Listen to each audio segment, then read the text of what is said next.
For 3 long weeks, this man and I have not been able to do this show because it was preempted on ESPN2 by various sports events. So for 3 weeks, I have stored up opinions for this man. I am about to unleash. He had better be ready.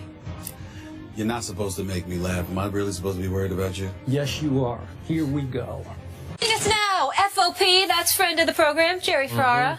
Die-hard All Things Knicks, starring in the All Things New York, excuse me, starring in the Entourage movie. Thanks so much for joining us. I'm sorry, I haven't recovered from the back yet. Just watching some of those highlights, it just hurt my soul. Either has this guy. That's why he's just quiet over there. Let's talk about your Knicks, because we talked about... You know what? I can just leave now, because I don't think I'm going to get a word in edgewise between No, Go ahead and talk, Skip. Yeah. Just don't irritate me. Yeah, I'm about to. Listen, Skip already won. We talked about his Spurs. Your Knicks. Let's talk about what they did or didn't do, for that matter. And I really want to hear what you have to say, because I missed you guys being away so long. So much has happened, and now you're back. But look, I'm being a little foolish because I'm very, very excited because I think we could win more than 17 games with this team. I'm actually contemplating. Stephen A., you should come. I want to go to the Knicks-Lakers Summer League game after this, because I think that's the biggest, best matchup we're going to get. When is it?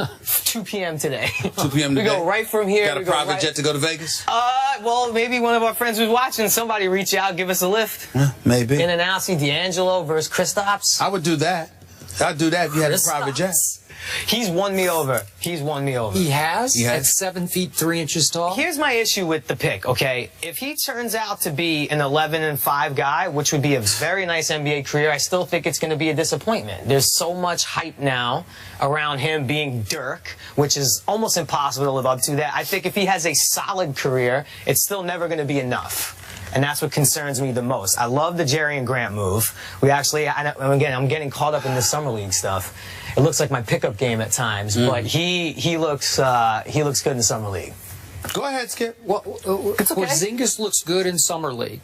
Yeah, he looks fantastic. You're going to hang your hat and Phil Jackson's hat on Porzingis in the summer league, where, to my eye, as I watch him in summer league, he can't get any inside position on anybody because he weighs like 165 pounds. He did get back down quite a few times. He's going to have to put some weight on, but I think that... Protein shakes. More than that. We're going to have to send him more than that. I'm not hanging my hat on it. I'm hanging my hat on the fact that the Knicks in the East actually have a young team now that is worth watching on an excitement level. Whereas last year we were sold the goods of Calderon and Jason Smith and expecting to make the playoffs with that team. That was never going to happen. We at least have a young team and are hopeful, and we don't have a draft pick next year, so this has to work. It has to. Do you see a highly skilled big man, Mr. Smith, and Porzingis, Kristaps? He's great on Instagram.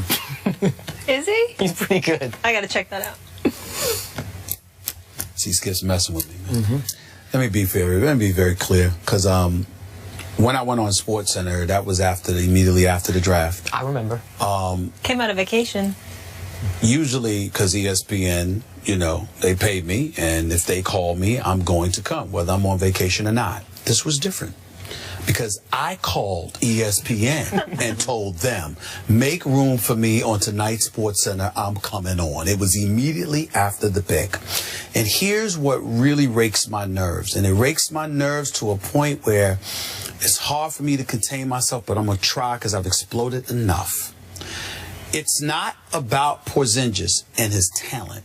He's 7'1". They say he was 7'1", maybe 7'1", 7'3", whatever the case would be. Only 220. That's enlisted at 220 or whatever. He's got some skills. He's in Europe. He looks athletic and mobile. Didn't look bad in summer league. Didn't look that great to me. But here's the point. It totally deviates from what Phil Jackson sold us on. Phil Jackson said, it's not a project. It's not about building for the long term.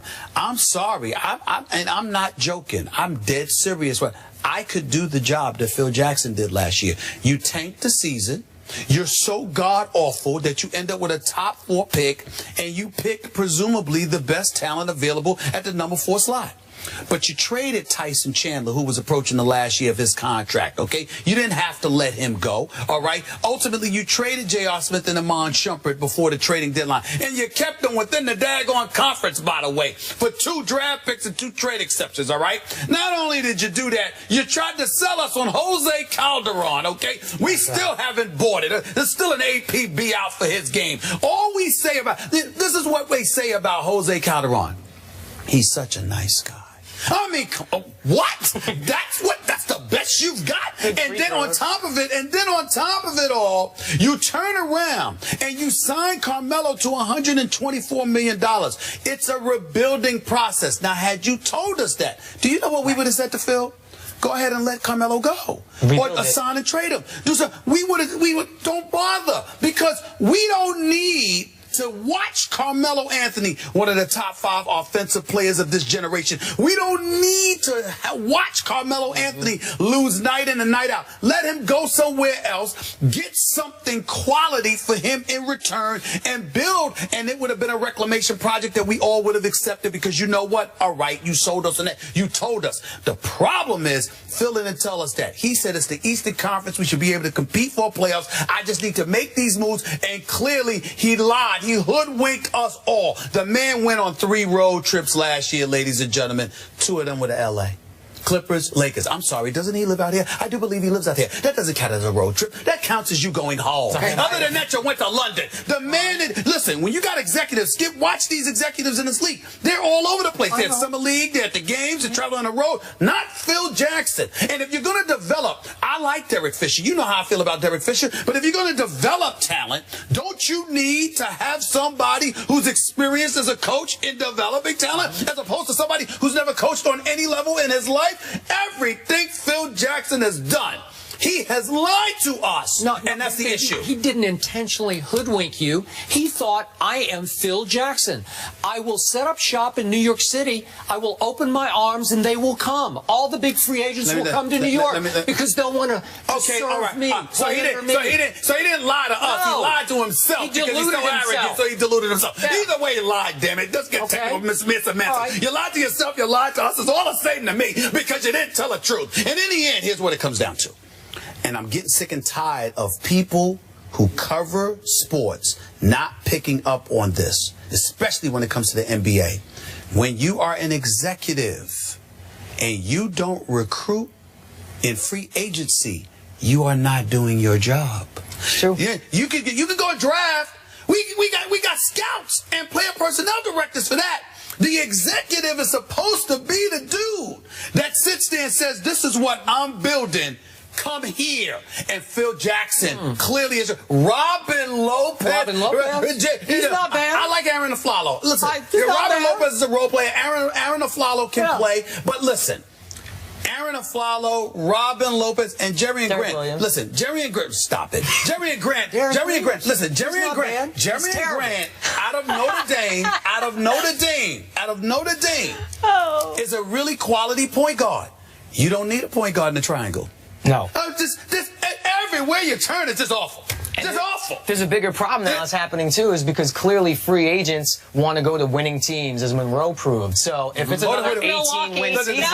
Thank you, Molly, because we lost out on Greg Monroe to Milwaukee, who, by the way, Jason Kidd is doing a hell of a job. Oh, he really is. He is doing a special job. He really, really is. And they had him. Remember, he left the Knicks to go and be the coach of Brooklyn. He was right in your backyard. Everything that's associated with the Knicks, they lose. Okay, Everything. I am sick of talking about the New York Knicks because they bore me now. So let's talk about a team that does not bore me. Your Giants. Because I think they will be a threat to my Dallas Cowboys in the NFC East this year, though they might be missing their best pass rusher because of fireworks. Your thoughts? Well, when I first heard that, I was hoping that it was just something that was maybe going to be over-reported and was a minor thing and there wasn't much going on in the news cycle. And then you start hearing, like, we don't think it's career-threatening, so my radar went up immediately. And then there literally comes into play, like, his career. It's not even so much like as a Giant fan, yes, I want him on the field, but then also on the human level, like, you don't want to see, and I say kid with all due respect because he's younger than me, lose a career because of an accident like that. I do wish that, you know, some of these guys would just realize you just can't do the things that you used to enjoy doing as a kid. It's just a level of you got to put it down and let someone else do it. All right, can we stop with the niceties? He was stupid. I mean, that's just what it comes down to. You got $14.8 million on the table to sign for. Let's light him off. And you're gonna play around with fireworks? Really? You don't know better than that? I have no patience. Look, I am allergic to idiocy. There's a lot of things that we can tolerate. Idiocy shouldn't be one of them. There's certain dudes that deserve to miss a season just because they do something stupid. Just because they do something stupid. Right, but not a career. And that's why I started to feel nervous, because when they start saying career it won't end his career. No, but I'm saying that was the he might not be able to grab as well, but it's just fractured and it's not going to end his career. He's going to play, but he ain't throwing the football. He'll be all right. Yeah. Well, we'll see. We'll see. I have never understood how in this great country of ours we celebrate our independence every 4th of July by lighting small bombs in our hands. I don't really get it, but he did it. That should be in the contract. I always tell you, you shouldn't be in clubs after midnight. That should be in the contract. Skydiving, bungee jumping, motorcycle riding, firecracker popping on the 4th of July. It is idiocy of the highest order. And he comes off to me every time I see him interviewed or I watch him on the sidelines. He's like an overgrown kid, and I don't think he's grown up. Maybe he'll grow up now. Well, listen, here's the embarrassing part. The New York Giants fly from New York to go see you. And they can't get in to see you because your family or whomever it was shielding the Giants from getting in to see you. And you thought hiding for them would elevate your stock? I mean, really? I mean, really? You don't think that they would have something inside of them that says, maybe this is worse than what it appears? Because we want to see you and we can't even see you? Really? You know, you're taking millions from them. And by the way, JPP hasn't been the same in years. He hasn't been what he used to be. After that back injury, it was never the same. He did have a decent amount of stats. No, he's big time. He's a big time talent when healthy. And they need him. And bottom line, I do think they're going to be really good next year. I think the Vereen pickup is going to be great for them because when Eli had like Ahmad Bradshaw to throw to, it changes his whole game. It does limit the interceptions a little bit, and I think Vereen is the best in the business at that. That offensive line is still suspect, y'all. It is, and I think having a good pass-catching running back will help alleviate some of that pressure as well. And if Victor Cruz is healthy, their offense is going to be legit. I think also the defense does have some problems, and if you lose JPP, it's not the same. Making me feel better about my Cowboys now. I see. That's where I like to set you up that way. By default. I like to set you up that way. You should feel very good about your Cowboys. Jerry, thanks so much for stopping by. Again, always a pleasure. I love when you guys are out here. Welcome back. And one last thing. We had a long talk a few years ago. Bubba Watson, will he win another major or not after his first Masters? I said yes. You said no. I had the research team check. He's got one since. I'm not often right. Is he going to win another one? Yeah, why not? Next weekend? Yes, why not? I think Jordan Spieth actually has a shot to win 3 in a row. Well, that's really stepping out. When well, you it just is. Under 20. Well, it is when he just won the John Deere Classic, and now he's got to fly to St. Andrews. I'm just saying, you acting like that's a big deal. You're really stepping out on a limb there the way he looked. Guys, speaking of 3 championships, Dwayne Wade has that, and he decided to keep his talents in South Beach, but have the Heat done enough to compete with the Cavs in the East, that weak Eastern Conference? That debate is coming up next.